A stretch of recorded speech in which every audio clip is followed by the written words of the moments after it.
A partir de agora, você assiste Verdade e Vida. Um programa da Igreja Presbiteriana do Brasil. Eu quero falar para você que Deus ama você com amor eterno, amor infinito, amor que não pode ser medido.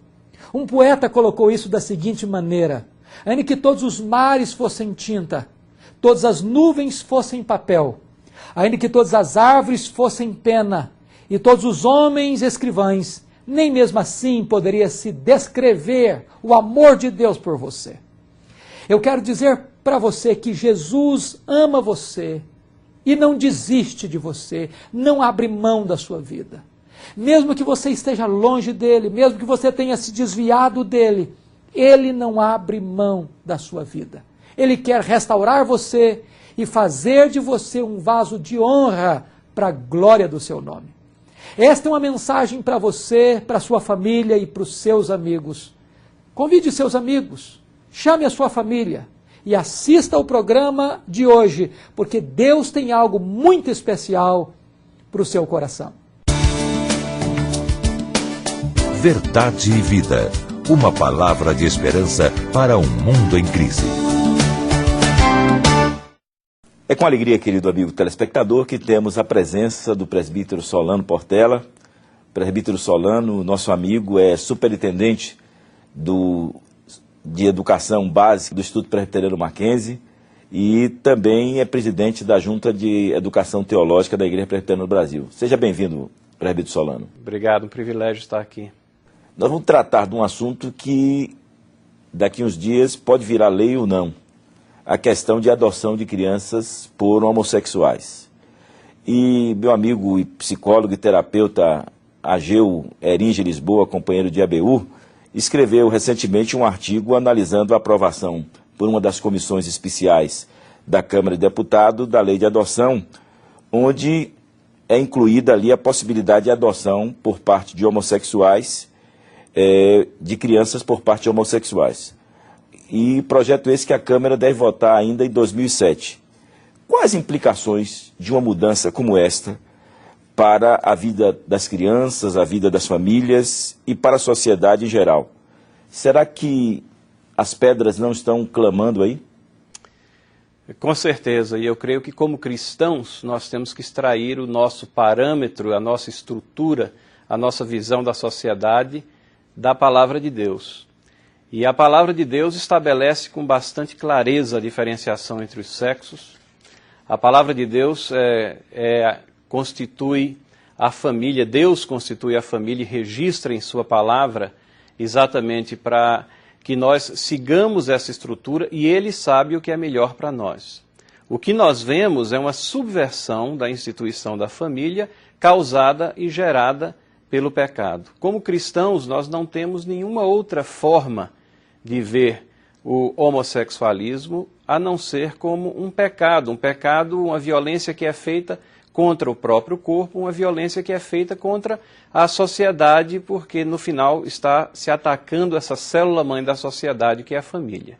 E no que diz respeito à adoção de crianças, então nós temos um problema aí muito grave, porque o Estatuto da Criança e do Adolescente, que deveria proteger a criança, agora escancara as portas exatamente para expô-la, quando deveria estar protegendo de uma situação que, no mínimo, mesmo que a pessoa não seja cristã, ela tem que admitir que, no mínimo, aquela criança está sendo colocada numa situação de risco, uma situação que não é a usual dentro da sociedade. Que Estatuto da Criança e do Adolescente é esse que abre essa possibilidade que prejudica a própria criança? Quando da aprovação por essa comissão, foi feito um texto substitutivo e onde refere à adoção de casais de união homoafetiva, né? Que passou a fazer parte do texto que foi aprovado da lei de adoção. Qual a implicação desse substitutivo, dessa inserção desse termo da hipótese, que fala da hipótese do casal homoafetivo? Então, como nós estamos falando, isso daí é uma contradição à estrutura da família. Você tem pessoas do mesmo sexo que estão se relacionando de uma forma que não é a prescrita, aquela que está colocada na palavra de Deus. Consequentemente, aí nós temos a introdução da falta de moralidade, da imoralidade no seio do relacionamento da família. Nós temos uma criança colocada nesse sentido. Nós sabemos que o homem complementa a mulher e vice-versa. Nós sabemos que a criação da criança, a criação correta, ela depende dessa alimentação do amor masculino, do amor feminino que vem do pai, da mãe, do modelo feminino, do modelo masculino. Tudo isso vai completando a personalidade da criança. Então nós podemos projetar, por melhor que sejam as intenções de alguns dos legisladores, que não veem as coisas do prisma e da premissa bíblica, nós podemos projetar disfunções e problemas no crescimento dessas crianças. É verdade que de vez em quando nos apresentam na mídia um casal homossexual ou com relação homoafetiva que está com a criança e nos procuram fazer ver como aquela criança está crescendo alegre, saudável, e eu fico na expectativa e fico pensando quantos que estão nessa situação e que têm vidas desajustadas e que terão problemas mais à frente, cujas imagens estão sendo sonegadas e negadas a nós. Nós certamente não temos a visão completa dessa questão do ponto de vista social. E aí temos que ficar com aquelas premissas que nos são dadas na palavra de Deus, porque sabemos que Deus não prescreve nada ao homem ou à sociedade que seja danoso a ele. Que outras mudanças os cristãos e a sociedade precisam estar atentos, já que deve ser votado agora em 2007 esse substitutivo à lei de adoção?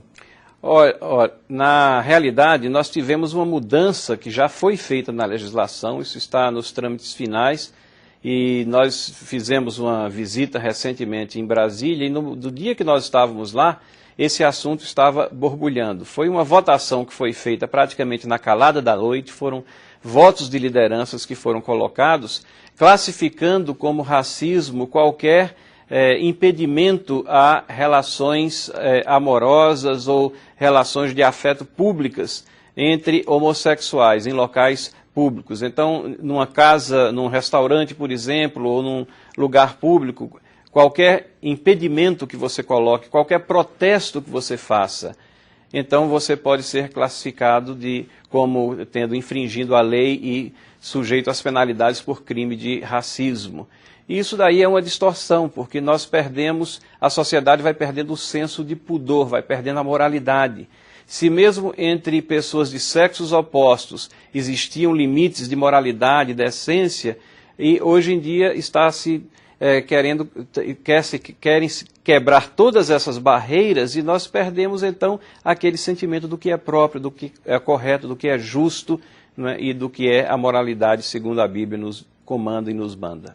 Muito obrigado, presbítero Solano, pela sua presença aqui entre nós. Nós vamos a essa mensagem musical e voltamos com a mensagem da Palavra de Deus com o reverendo Hernandes Dias Lopes.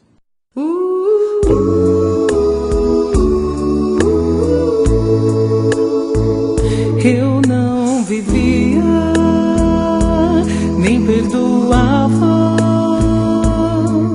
carregava os meus fardos sempre só me enganava e me afastava do Senhor e dos irmãos. Precisava de amor, nunca mais sairei de tuas mãos, Senhor. Deixarei pra trás toda dor, nunca mais sairei dos teus braços de amor. Não te deixarei, meu Senhor. Ao teu lado seguro estou e sempre estarei, meu Senhor. Como é bom confiar em ti pra me levantar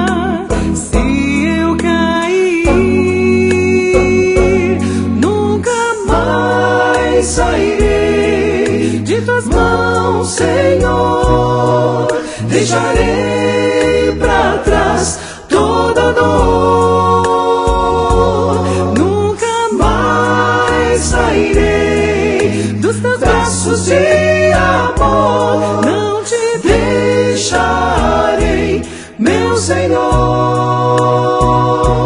Nunca mais sairei de tuas mãos, Senhor. Deixarei pra trás toda dor.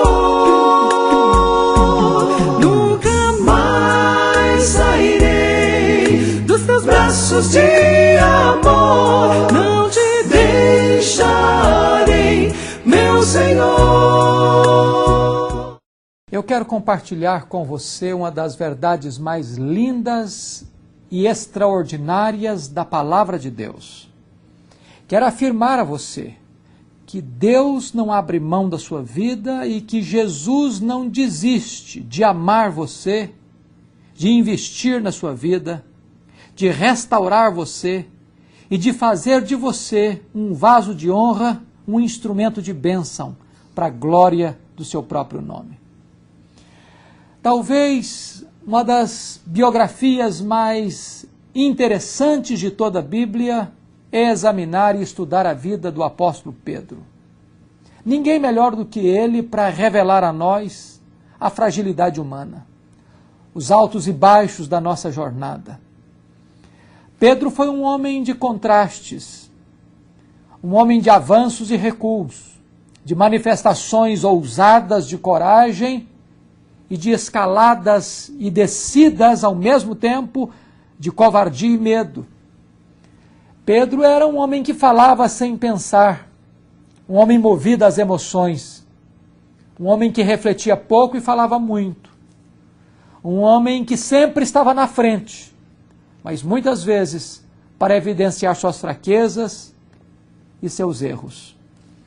Dificilmente você e eu escolheríamos para nosso assessor alguém do naipe de Pedro, um homem rude, um homem inculto, um homem explosivo, temperamental, um homem que não media suas palavras e nem as consequências de seus atos. Mas foi este homem que foi o alvo do mais profundo amor de Jesus. Pedro foi chamado por Jesus e deixou as redes, deixou o barco, deixou os seus amigos para seguir a Jesus e ser transformado por ele num pescador de homens. E o primeiro encontro de Pedro com Jesus foi algo extraordinário, porque diz a palavra de Deus que certa feita Jesus dirigiu-se aos seus discípulos que eram pescadores e disse para eles: lançai as redes para pescar. Mas eles responderam: Senhor, nós trabalhamos a noite inteira e não apanhamos nada. Em outras palavras, eles estavam dizendo: Senhor, de mar nós entendemos. Esta aqui é a nossa praia. Essa é a nossa profissão. Hoje o mar não está para peixe. Mas diz a Bíblia que Jesus disse: lançai as redes. E Pedro respondeu: Senhor, sobre a tua palavra, ou sob a tua palavra, nós lançaremos as redes. E diz a Bíblia que quando as redes foram lançadas, elas saíram cheias de muitos peixes. E Pedro compreendeu que ele não estava diante de meramente um mestre humano, mas do próprio Filho de Deus. E ele corre para Jesus, e ele se prostra diante de Jesus e diz: Senhor, vai-te embora de mim, porque eu sou um homem pecador. Eu não sou digno de te pertencer, não sou digno de te seguir, eu não sou digno de ser chamado teu discípulo.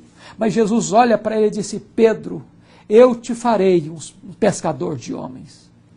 E Jesus investe em Pedro, Jesus ensina Pedro, Jesus caminha com Pedro, Jesus trabalha o caráter de Pedro, Jesus molda o temperamento de Pedro.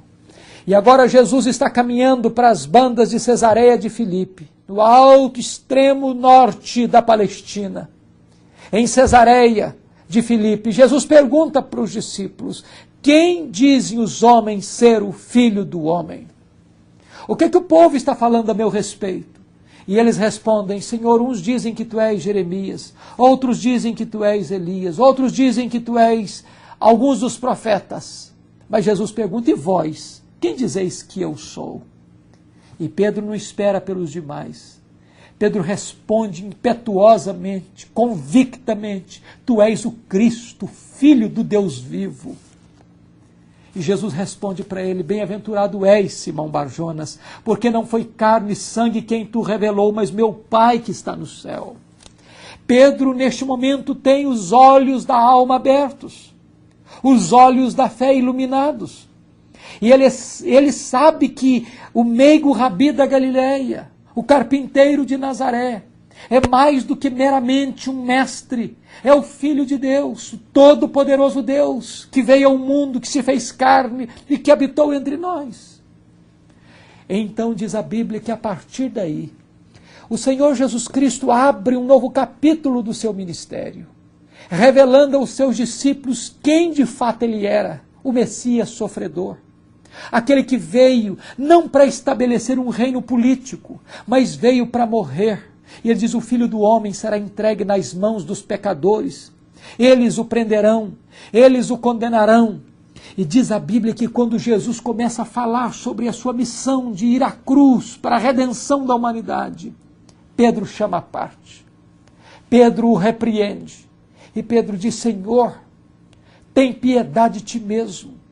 Larga a mão desses pensamentos doentios e soturnos. Estas coisas não podem te acontecer. Escolhe um caminho mais fácil. Escolhe um caminho sem dor. Escolhe um caminho sem sangue. Escolhe um caminho sem cruz. E Jesus volta-se e diz: arreda-te, Satanás, porque não cogitas das coisas de Deus, apenas das coisas dos homens. Este mesmo Pedro, tão convicto da messianidade de Jesus, da filiação divina de Jesus, está agora sendo usado por Satanás para tentar desviar Jesus da cruz, apresentando uma proposta humanista, uma proposta de salvação que não passasse pelo Calvário, pelo sacrifício de Cristo na cruz. E ele recebe de Jesus a mais severa repreensão. É bem verdade que Jesus mandou afastar Satanás, mas Pedro continuou, e em Pedro Jesus continuou investindo. Mais tarde, quando Jesus revela para os seus discípulos que ele deveria ir para a cruz verdadeiramente, Pedro novamente toma a palavra e diz: Senhor, eu nunca me escandalizarei contigo. Se todos te abandonarem, eu não te abandonarei. Por ti darei minha vida. Estou pronto a ir contigo para a cruz. Estou pronto a enfrentar a morte por ti. Então o Senhor Jesus Cristo olha para Pedro e disse: Pedro, nesta mesma noite, antes que o galo cante, tu hás de me negar 3 vezes. E diz a Bíblia que depois de falar dessas coisas, Jesus Cristo desceu para o Getsemane. Trava uma batalha de sangrento suor, onde ele se curva com o rosto no chão, o Criador do universo, o eterno Filho de Deus, o bendito Filho de Deus. Naquele momento estava suando sangue, travando a mais dramática batalha da história da humanidade, porque ali se decidia o rumo e o destino da humanidade. E o Senhor Jesus Cristo revela a Pedro, Tiago e João: ficai comigo. A minha alma está profundamente triste até a morte. Vigiai e orai para que não entreis em tentação. E diz a Bíblia que o Senhor Jesus Cristo se retira e ora, dizendo: Pai, se possível, passe de mim este cálice, mas seja feita a tua vontade, não a minha. E quando Jesus Cristo volta para os seus 3 discípulos, entre eles Pedro, eles estavam dormindo. E Jesus acorda Pedro e disse: Pedro, não pudeste vigiar nem uma hora? O mesmo Pedro que falara para Jesus ousadamente, que estava pronto a sofrer, a morrer, a ser preso, agora está dormindo na mais titânica batalha da humanidade. Por 3 vezes Jesus Cristo ora, por 3 vezes Jesus Cristo volta e encontra Pedro e os seus condiscípulos dormindo, até que chega Judas capitaneando a multidão fortemente armada para prender o Filho de Deus. Pedro saca da sua espada e corta a orelha de Malco. E Jesus disse: Pedro, guarda a tua espada. Não é esta luta que nós devemos travar. E diz a Bíblia então que lançam mão de Jesus, prendem Jesus e levam Jesus para o Sinédrio. E diz o texto bíblico que Pedro começa a seguir a Jesus de longe. E se não bastasse isso, acompanhado por João, ele entra lá dentro do pátio da casa do sumo sacerdote e se mistura com aqueles que zombam e escarnecem de Cristo. E não tardou para que alguém chegasse e dissesse: tu és um dos dele. E Pedro negou decisivamente que conhecesse Jesus. Outro se aproximou e disse: tu falas como um galileu, e ele agora jura que não conhece Jesus. Outra pessoa se aproxima e diz: sim, tu és discípulo dele. E diz a Bíblia que Pedro começa a praguejar e a falar impropérios, dizendo que não conhecia Jesus. E nesse momento, o galo cantou. E Pedro, olhando para Jesus, Jesus olhando para Pedro, Pedro cai em si e desata a chorar. E sai daquele local, naquela noite tenebrosa, chutando pedras por meio dos olivais da cidade de Jerusalém. Ele vai para sua casa, alaga o seu leito, ele chora, ele se derrete em lágrimas. Esse homem pensa que não tem mais nada na vida. Ele era considerado Pedro, fragmento de pedra, mas ele na verdade é pó. Ele nega o seu nome, ele nega a sua fé, ele nega o seu Senhor, ele nega o seu apostolado. Jesus Cristo é levado na sexta-feira cedo para o pretório de Pilatos, é condenado à morte, é crucificado. Depois de 3 dias, Jesus Cristo ressuscita dentre os mortos, e na manhã da ressurreição as mulheres vão ao sepulcro. E então o anjo de Deus diz para aquelas mulheres que estavam lá no sepulcro: estais buscando entre os mortos aquele que vive. Ele não está mais aqui, ele ressuscitou, como havia dito. Ide, dizei aos seus discípulos e a Pedro que ele vai adiante de vós para a Galileia, lá o vereis. Note você que Jesus Cristo faz menção especificamente de Pedro. E por que o faz? Não é porque Jesus considerava Pedro mais importante do que os outros. É porque possivelmente a essas alturas Pedro não se considerava mais discípulo. Possivelmente Pedro pensasse que não haveria mais remédio, nem mais solução, nem mais restauração para a sua vida. Possivelmente Pedro estava pensando que acabara-se completamente o grande projeto da sua vida de ser um discípulo do Filho de Deus. Na verdade, Pedro estava desistindo de tudo, mas Jesus não desistiu dele. Pedro vai para Galileia e diz para os seus colegas: eu vou pescar. Acompanharam então a Pedro. Ele era um líder nas coisas boas e também nas coisas ruins. E eles foram pescar naquela noite eles nada apanharam. Quando foi de madrugada, aparece alguém na praia. E logo eles entendem que é Jesus. Quando Jesus se dirige aos que estão lá no barco: filhos, tendes aí alguma coisa de comer? E eles respondem: não, nós nada apanhamos. E Jesus disse: lançai a rede à direita do barco e achareis. Quando lançam as redes vêm cheias de peixes. E João diz para Pedro: é o Senhor Jesus. E Pedro salta e vai ao encontro de Jesus. E Jesus prepara uma refeição para Pedro. E então lhe pergunta à parte: Pedro, tu me amas? Ele diz: Senhor, tu sabes que eu te amo. Jesus então disse: então pastorei as minhas ovelhas. Pela segunda vez Jesus pergunta: Pedro, tu me amas? Ele diz: Senhor, eu te amo, tu sabes de todas as coisas, eu te amo, então pastorei os meus cordeiros. Pela terceira vez Jesus Cristo pergunta: Pedro, tu me amas? Ele se entristeceu por Jesus ter lhe perguntado a terceira vez, disse: Senhor, tu sabes todas as coisas, tu sabes que eu te amo. Jesus disse: então pastorei as minhas ovelhas. Neste momento Jesus restaura Pedro. Nesse momento, Jesus cura a memória de Pedro, colocando ali uma fogueira. Exatamente, foi numa fogueira que Pedro negou Jesus, e Jesus constrói o mesmo cenário para que Pedro pudesse ter a sua memória curada. Jesus pergunta 3 vezes, porque Pedro negou 3 vezes, e Jesus queria curar a alma de Pedro, as emoções de Pedro, o coração de Pedro. E naquele momento, Pedro é restaurado, Pedro se volta para Jesus. Pedro se transforma num discípulo, num apóstolo cheio do Espírito Santo, um pregador poderoso, que vai levar milhares de pessoas a Cristo, um homem poderoso em obras, que vai realizar grandes prodígios e milagres pelo poder de Deus, pela ação do Espírito Santo na sua vida. Jesus o restaura, Jesus o levanta, Jesus o usa e o instrumentaliza para a glória do seu nome. Eu não sei como é que está a sua vida. Eu não sei se você caiu. Eu não sei se você está afastado da igreja. Eu não sei se você abandonou a fé e abandonou a igreja e abandonou a Deus. E você pensa que não tem mais jeito, não tem mais saída para a sua vida. Eu quero dizer para você, em nome de Jesus, que há esperança para você. Porque Jesus não abre mão da sua vida. Você é precioso para Ele e Ele quer você para Ele. E Ele está pronto a ir às últimas consequências para restaurar você, para ter você de volta e para fazer de você um instrumento de bênção, um vaso de honra nas suas mãos. Esta é a hora da sua volta para Deus.